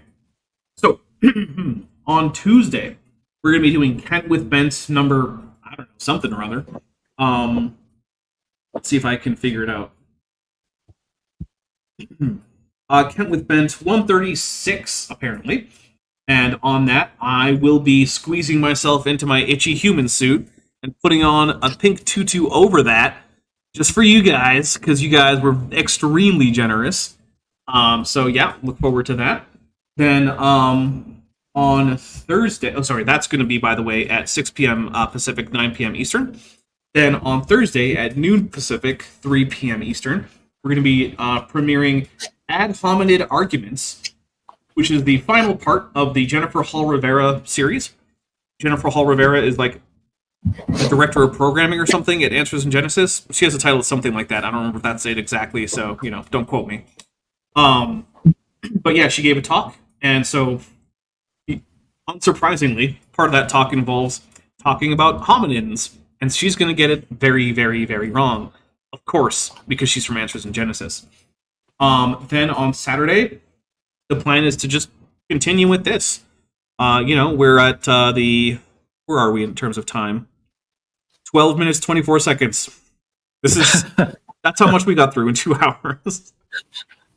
So, yeah, I'm gonna continue with this. I don't know who's gonna be with me that day. I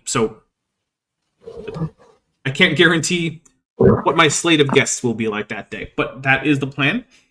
And yeah, that brings us out to a week from now.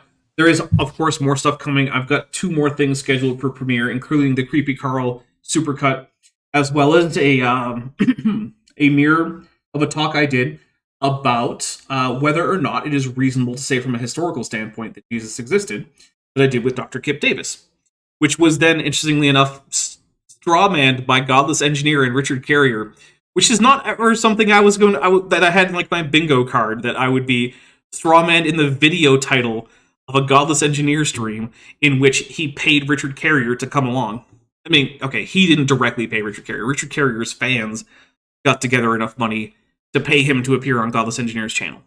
So, yeah, so you can hear that talk on this channel.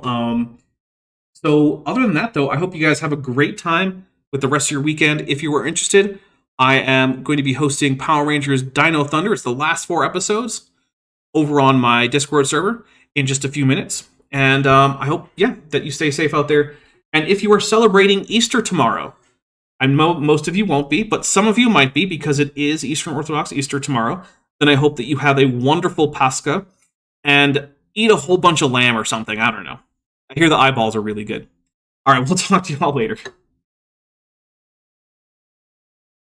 Hey, before you leave, I just want to take a second to thank my patrons and channel members, especially those pledging $20 or above. Benthoven, Philravara, Tapioca Weasel, Whispers, Elleron Teller, Horseflesh, Ian Chen, Kelvin Brostek Van Manen, Landon Knoll, Mabdy Babdy, Sphincter of Doom, Vollus, John Ackerman, Eta V, and Strawberry Vein.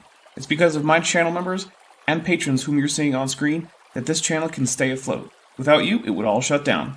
If you want to join the team, there's a link to join the channel below this video, and there's a link to join the Patreon in the description. On the Patreon, you can get a 10% discount for pledging annually, and either way, you get early access to virtually all of my scripted videos, often 3 to 5 months before they come out for the general public. Thanks for watching.